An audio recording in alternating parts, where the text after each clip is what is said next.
না, আমি চাই না এই অপারেশনটা হোক। সেটা তো বুঝলাম, কিন্তু না চাওয়ার কারণটা কি? আপনারা আমাকে অ্যাসুরেন্স দিতে পারেন, মানে গ্যারান্টি, যে এই সার্জারিতে কোনো রিস্ক ফ্যাক্টর ইনভলভ নেই? গ্যারান্টি?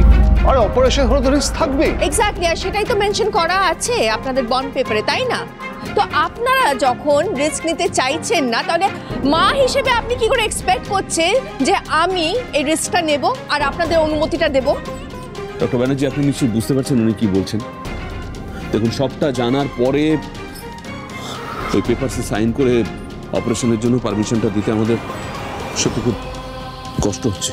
মিসেস মল্লিক, আপনি হয়তো নিশ্চয়ই জানেন যে কোনো ছোট বড় অপারেশনে কিন্তু সব সময় একটা রিস্ক ফ্যাক্টর ইনভলভ থাকে। আমি অত কিছু শুনতে চাই না ডক্টর ব্যানার্জি, আপনি শুধু আমাকে একটা কথা বলুন যে আমার ছেলে আর্য অপারেশন থিয়েটার থেকে সুস্থ হয়ে বেরিয়ে আসবে কিনা, মানে আর্যর এতে কোনো রিস্ক ফ্যাক্টর ইনভলভ নেই তো? দেখুন, এই জায়গাটা যদি আমাদের একটু ক্লিয়ার করে দেন তাহলে আমাদেরও সিদ্ধান্ত নিতে সুবিধা হয়। দেখুন, এ ধরনের ভয় বা কনফিউশন কিন্তু সাধারণত কম পড়াশোনা জানা মানুষের থাকে, আর সেখানে আপনারা যথেষ্ট শিক্ষিত। আপনারা এই সিম্পল ব্যাপারটা কেন বুঝতে চাইছেন না? আপনাদের তো আগেই বললাম, ডক্টর ব্যানার্জি এই মুহূর্তে টপ মোস্ট আই সার্জন। উনি সমস্ত রকম টেস্ট রিপোর্ট দেখে ওটিটা করার সিদ্ধান্ত নিয়েছেন। আপনারা উনার উপর একটু ভরসা করুন। মিসেস মল্লিক, আপনারা মিস্টার আর্য মল্লিকের জন্য যা ঠিক করেছেন সেটা একান্তই আপনাদের ব্যক্তিগত সিদ্ধান্ত, কিন্তু হ্যাঁ, আমি এইটুকু বলবো যে পুরো কেস স্টাডি করে সমস্ত রিপোর্টস দেখে আমি এইটুকু বুঝতে পেরেছি, যদি ওনার দৃষ্টিটা ফেরত আনতে চান, this is his last hope. Doctor, তার মানে আপনি বলতে চাইছেন অপারেশনটা হলে আর্য চোখে দেখলেও দেখতে পারে, তাই তো? হ্যাঁ, পারে। এই রিস্কটুকু নিলে একটা মিরাকল হলেও হতে পারে। মিসেস মল্লিক, বলুন। মিসেস মল্লিক, আপনি মা, আপনার ভয়টুকু আমি বুঝতে পারছি, কিন্তু কিছু মুহূর্তের জন্য এই ভয়টুকু সরিয়ে রেখে একটু ভাবুন, এই ওটিটা সাকসেসফুল হলে কিন্তু মিস্টার আর্য নিজের ভিশনটা আবার ফেরত পাবেন। আর রিস্কের কথা ভাবছেন, জীবনের যে কোনো বড় কিছু অ্যাচিভ করতে গেলেই তো রিস্ক নিতে হয়, আর ওই রিস্ক নেওয়ার ভয়টুকু ওভারকাম করে এগিয়ে যাওয়াটাই হচ্ছে অ্যাচিভমেন্ট, তাই না ডক্টর? নিন, এই বন্ড পেপারটা সই করে দিন। আমাদের কিছু প্রিপারেশন বাকি ওটিতে, হাতে বেশি সময় নেই, প্লিজ তাড়াতাড়ি সাইন করে দিন। না না না না, এই অপারেশন হবে না, কিছুতেই না। মা, মা, অপারেশনটা না হলে উনি চোখে দেখতে পাবেন না। মা, মা, আপনিও তো চান উনি চোখে দেখতে পান। মা, চাই না। না, তুমি বুঝতে পারছো না, বারবার উনি রিস্কের কথা বলছেন। রিস্ক মানে বোঝো কি? রিস্ক মানে ঝুঁকি। আমি বিজনেসের ম্যাটারে রিস্ক নিতে পারি চালু, কিন্তু যেখানে আমার ছেলের প্রাণ সংশয় হতে পারে সেখানে আমি কিছুতেই রিস্ক নেব না। এই সার্জারি হবে না। দেখুন, আর্য বড় ভীষণ ফিরে পাওয়ার এটাই কিন্তু শেষ সুযোগ। নেভার মাইন্ড ডক্টর, সাময়িক লোভের জন্য আমি আমার ছেলেকে কিছুতেই মৃত্যুর মুখে ঠেলে দেবো না, কিছুতেই না। তাহলে আপনারা চান অপারেশনটা হবে না, তাই তো? না, হবে।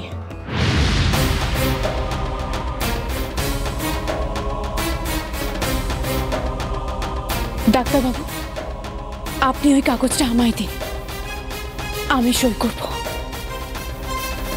চারু,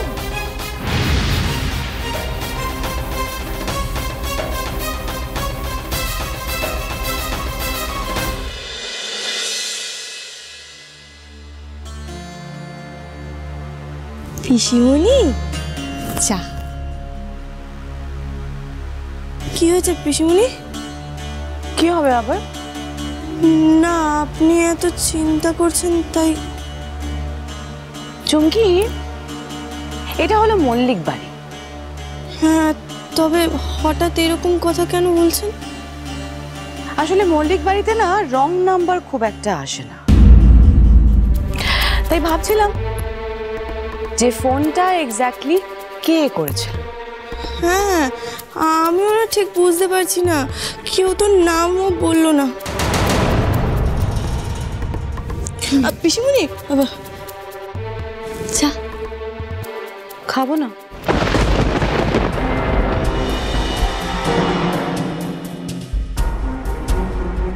চা বাবা, আবার কি হলো?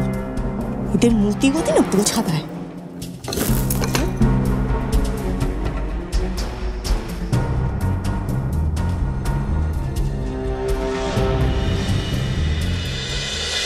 রে, কি সময় পড়েছে আমার, হ্যাঁ? নিজের মেয়ের সঙ্গে কথা বলবো সেটাও পাচ্ছি না, একটা ফোন পর্যন্ত করতে পারছি না। কপাল কপাল। এই তো মেয়েটা ফোন করেছে। হ্যালো। তখন পিসিমণি এসে গেছিল, তাই জন্য ফোনটা রেখে দিয়েছি। সে তো পেছন থেকে আমি গলা শুনতে পেলাম তার। হ্যাঁ, তখন এখানেই বসেছিল, এইমাত্র গেল, তাই তোমাকে ফোন করতে পারছি। এই গেল? কিন্তু তুই যে মাঝে একবার ফোনটা করলি, তারপরে আমি হ্যালো হ্যালো করলাম, চুমকি চুমকি বলে অনেকক্ষণ ডাকলাম, তুই যে কথা বললি না, রেখে দিলি। আমি কখন ফোন করলাম? আমি তো তখন রান্না করেছিলাম, এই তো এসে সে কি কথা রে? কিন্তু ফোন তো ওই নাম্বার থেকে এলো রে, আমি অনেকবার বললাম, তুই তো সাড়া দিলি না কোনো। ওটা আমি ছিলাম না মা। হ্যাঁ হ্যাঁ মা, তোমাকে বলছি না এই বাড়িতে আমাকে সারাক্ষণ নজরদারির মধ্যে থাকতে হচ্ছে। কি বলবি একটু স্পষ্ট করে বল না, কে ফোন করেছিল? পিসিমণি। কি কি বলি? তোর ওই জাঁদরেল পিসি শাওরি বাজিয়ে দেখলো কোন রং নাম্বারটা থেকে ফোনটা এসেছে। হায় হায়, এর থেকে তো জেলে থাকা ভালো রে। হ্যাঁ, নিজের বাড়িতে এরকম চোরের মতন থাকা যায় নাকি? এটা আমার বাড়ি না গো মা, এটা চারুর বাড়ি। এই বাড়িতে যে আমি কি করে আছি সেটা আমিই জানি। দমটা বন্ধ হয়ে আসছে আমার। মা, ও মা, একবার দেখা করো আমার সাথে, একবার দেখা করো। আচ্ছা ঠিক আছে ঠিক আছে, এত অস্থির হোস না, ঠিক দেখা হবে।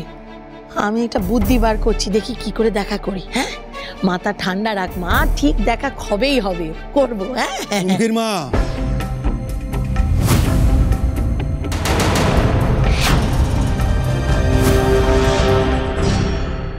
চারু, তুমি কত বড় একটা সিদ্ধান্ত নিতে চলেছো সেটা তুমি বুঝতে পারছো? মা, মা উনি চোখে দেখতে পাবেন, আর এটাই ওনার শেষ সুযোগ। চারু, একটা ভুল হলে কিন্তু তুমি নিজেকে আর কোনো দিনও ক্ষমা করতে পারবে না। মা, এই সুযোগটাও আমরা আর কোনো দিনও পাবো না। উনি যদি সুস্থ হওয়ার পর আমাদের সকলকে জিজ্ঞেস করেন যে এই সুযোগটা ওনাকে কেন দেওয়া হয়নি, তখন আমরা কি উত্তর দেবো মা? চারু, তোমার একটা ভুলের জন্য কিন্তু তুমি সারা জীবন পস্তাবে। ভুল সংশোধনের কোনো জায়গা তুমি খুঁজে পাবে না। তুমি কেন বুঝতে পারছো না? বারবার ডক্টর ব্যানার্জি বলছেন এখানে একটা রিস্ক ফ্যাক্টর ইনভলভ আছে। কি ডক্টর ব্যানার্জি, ঠিক বলছি তো আমি? রিস্ক ফ্যাক্টর আছে তো? দেখেছো তো, ওনার কাছে কিন্তু কোনো উত্তর নেই, উনি চুপ করে আছেন। মা মা মা উনি চোখে দেখতে পাবেন, আপনি একবার বোঝার চেষ্টা করুন মা। তুমি বোঝার চেষ্টা করো, তুমি কিন্তু আর কোনো রাস্তা ফিরে পাবে না, খুঁজে পাবে না ফিরে আসার জন্য। সেটা বুঝতে পারছো না কেন তুমি? মা, আমার কথা, কতক্ষণ তুমি চুপ করে দাঁড়িয়ে থাকবে? কেন মেয়েটাকে বোঝাতে পারছো না? দেখছো কি রকম করছে? মা, আপনি আমার কথাটা একবার শুনুন, আপনি ওনাদের উপর একবার ভরসা রাখুন। ওনারা যখন এতবার করে বলছেন কোনো খারাপ হবে না মা, সবটা ভালো হবে। আপনি একবার বোঝার চেষ্টা করুন মা। তুমি বোঝার চেষ্টা করো আমি কি চাইছি। আমি শুধু আমার আর্যকে ফিরে পেতে চাই, সুস্থভাবে ফিরে পেতে চাই আমার ছেলেটাকে। তুমি কেন বুঝতে পারছো না যে আমি এখান থেকে আমার ছেলেটাকে সুস্থভাবে বাড়ি নিয়ে যেতে চাই? আর কিচ্ছু চাই না, আমি কিচ্ছু চাই না। আমার মনে হয় বৌদিমণি ঠিক বলছে। বাবা, কাকামণি, তোমরা একবার ভেবে দেখো, দাদাভাই এই জায়গায় থাকলে কি করতো? ও কিন্তু পিছিয়ে আসতো না। ইউ আর রাইট উঁচু।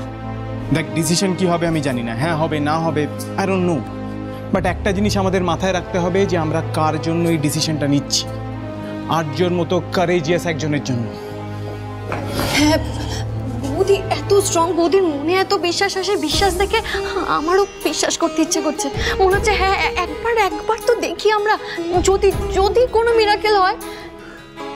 মা, দেখি না একবার, যদি অন্ধকারটা সারা জীবনের মতো কেটে যায়।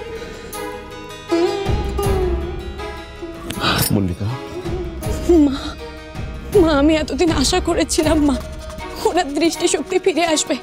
আমি ওনাকে কথা দিয়েছিলাম, আমার দৃঢ় বিশ্বাস মা উনি চোখে দেখতে পাবেন, ঠিক দেখতে পাবেন।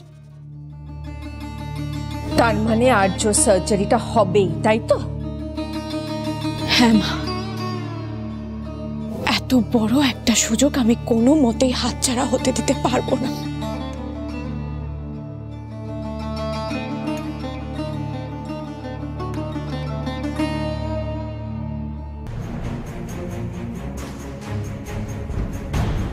ডাক্তারবাবু,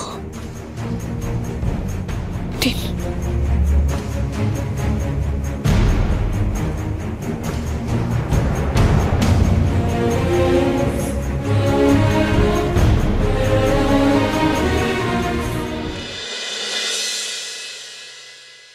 তোমাকে বলা হয়েছিল না এ বাড়িতে থাকতে হলে চুমকির সঙ্গে কোনো যোগাযোগ রাখতে পারবে না তুমি?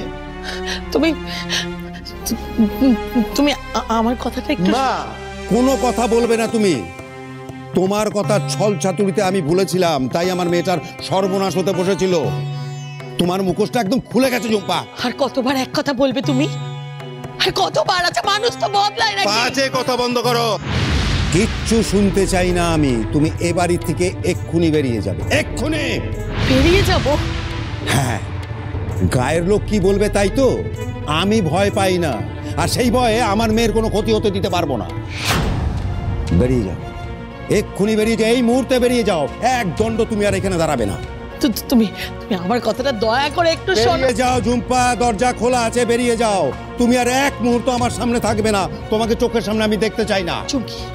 চুমকি, হ্যাঁ চুমকি ফোন করেছিল। আমি কিচ্ছু শুনতে চাই না, বেরিয়ে যাও। আর বাবা জীবন সিঁড়ি থেকে পড়ে গেছে। কি বললে? হ্যাঁ, মাথায় খুব লেগেছে, হাসপাতালে ভর্তি আছে।